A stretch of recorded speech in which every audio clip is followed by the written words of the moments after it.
If you're stuck taking photos with your selfie cam because your rear-facing camera is broken, it's time to do some repairing. So today I'm going to show you how to replace the rear camera in your iPhone 6 Plus. Hi, I'm Gwendolyn, and for this repair you're going to need a pentalobe screwdriver, an ice clack, a spudger or plastic opening tools, tweezers, and a Phillips 00 screwdriver. I already have the majority of the tools I need in my ProTech toolkit, so I'm ready to get started. And I also have my magnetic mat. It helps keep screws organized, so I never do a repair without it. When you do your repair, be sure to follow the step-by-step guide on ifixit.com. Not only does it walk you through the complete repair, but you can also see comments and notes from other users who have followed it, which is really cool and very helpful. So every time you do a repair, you want to make sure your device is completely off. And once you do that, you can start by removing the 2 pentalobe screws at the bottom of the phone.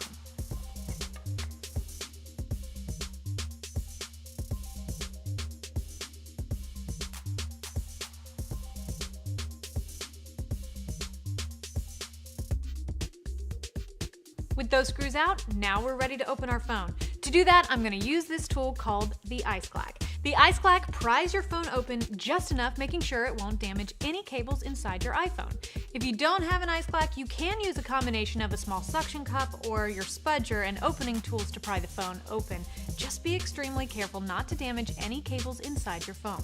Using the ice clack is super simple. Just position the suction cups right over the home button and open the handles. Once the suction cups are fully engaged, just press the handles together and you'll have an open phone. We're going to disconnect the battery before we move on to the rest of the repair. And to do that, we're going to remove the 2 screws holding the bracket that's holding the cable in place, and then use the flat end of our spudger to disconnect it. Just be careful to only disconnect the cable and not the socket on the logic board. Keep in mind the display assembly is still connected to the logic board.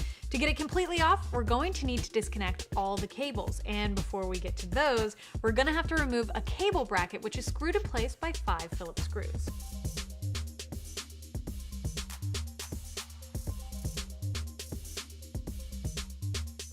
And there are all those cables. To disconnect them, I'm just going to use the flat end of my spudger.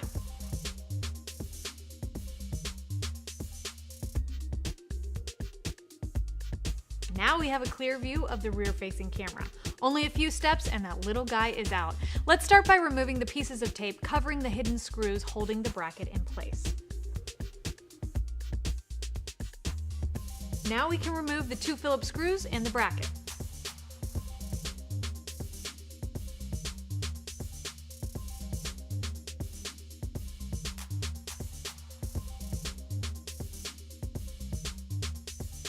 Our last step is super simple. Just use the flat end of your spudger to disconnect the camera from the logic board and lift it from the rear case.